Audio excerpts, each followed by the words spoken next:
The man had been dead for at least a week, but strangely enough, he hadn't been discovered for all that time. Two firefighters arrived at an abandoned parking lot, but it looked deserted, nothing like a place where someone lived. After knocking for a while with no response, they had to look through the window. What they saw was horrifying.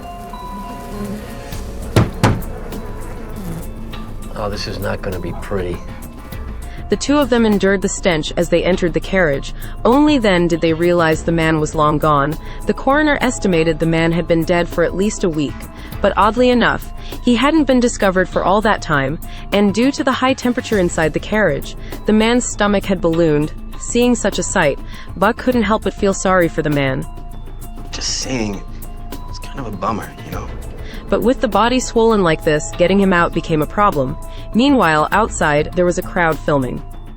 The man had been dead for at least a week, but strangely enough, he hadn't been discovered for all that time. Outside, there was a crowd filming. To preserve the dignity of the deceased, Buck suggested finding a way to get the body into a body bag before taking it out, but the coroner objected. He's dead.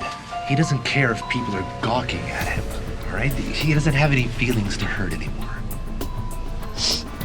Buck then grabbed a knife from beside the coroner. With a quick motion, he deflated the man's stomach. Though it was a bit rough, it worked. Now the coroner had to clean up the mess Buck left behind. As the filth slowly emptied from the abdomen, the man's stomach began to shrink, but they underestimated the man's capacity. Is it done? I think so. Oh God! Oh my God! Oh God! Oh no! No! No! No! Oh no! Oh no! The next moment, the body was finally wrapped in a shroud. Several people lifted the body onto a corpse cart. Thank you. Yeah. She had just cleaned the fire truck spick and span. In an instant, it was stepped on by a muddy foot. The captain warned her, if she couldn't handle it, then she should go back where she came from. But faced with the captain's malicious teasing, Hen could only swallow all her grievances. Because here, she wouldn't get sympathy, only mockery and differential treatment awaited her. And the culprit of all this, just because she was the first African-American woman firefighter in Los Angeles history. But from the moment she stepped into this fire station, the targeting and unfairness never stopped. That's the women's locker room. Don't mind the ping pong table. We'll move it out in a week if you're still here. Yes, sir. From that day on, the fire station seemed to have gained a nanny. All the dirty work was left to her alone. But even so, Hen never thought of giving up. Because being a firefighter was her dream, all she lacked was an opportunity to prove that black women could also be competent firefighters. She had just cleaned the fire truck spick and span. It was stepped on by a muddy foot. The captain warned her she should go back where she came from. Until this day, Los Angeles had been experiencing a week of continuous heavy rain. At this moment, a mother and daughter in a villa were still unaware that danger had quietly arrived.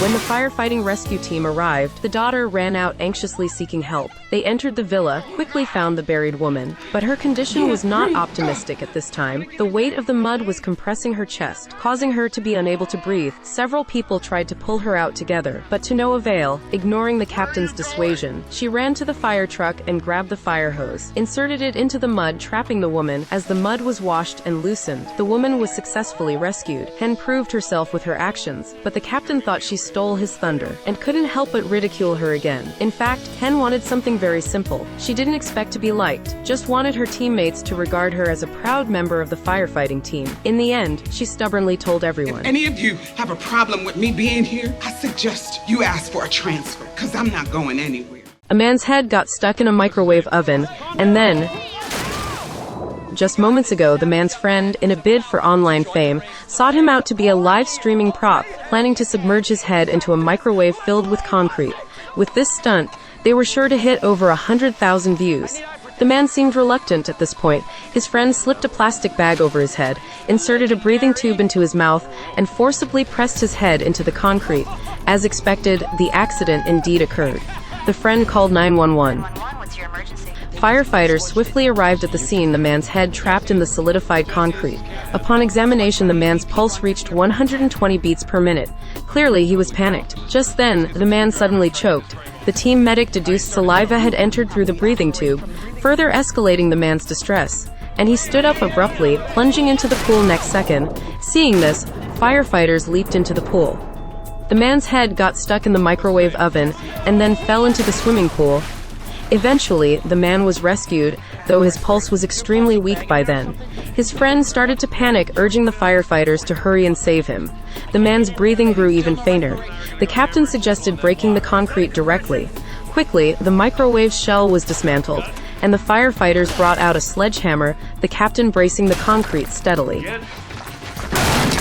Finally, on the third strike, the concrete shattered, and the man finally saw the light of day again. Firefighters swiftly began administering aid to him, ultimately saving him.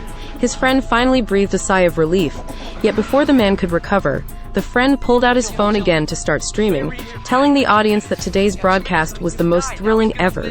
He even asked the captain to greet the viewers, but the captain disapproved of his actions, snatched the phone away, and kicked it into the pool. Someone who exploits their friend's life reviews doesn't deserve to be called a friend. The rescue efforts for the victim proved futile. The boyfriend was heartbroken, but the firefighters not only showed no pity, they almost burst into laughter, even making sarcastic remarks on the side. They all thought it was the man's own fault. The man falsely claimed in his call for help that his girlfriend accidentally fell off the cliff, and the firefighters rushing to the scene also thought it was just an accident. Even when the captain shouted desperately, the victim remained unresponsive. This made them nervous instantly. Without much thought, they immediately descended the cliff to rescue the person. But it was at this moment the firefighters were suddenly informed by the police. They received reports from witnesses, claiming they saw the man pushing his girlfriend off the cliff, and the girlfriend's description closely matched that of a missing girl. So this was likely not an accident, but a tragedy orchestrated by someone, especially when the police confronted the man, seeing his evasive gaze. Is her name Iris?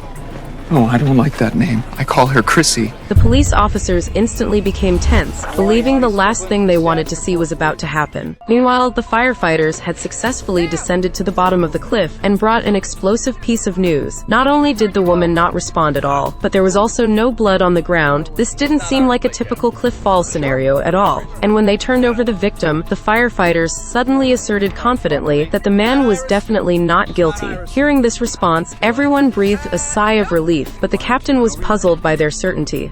She was never alive. This statement left everyone bewildered. She's a sex doll, Cap.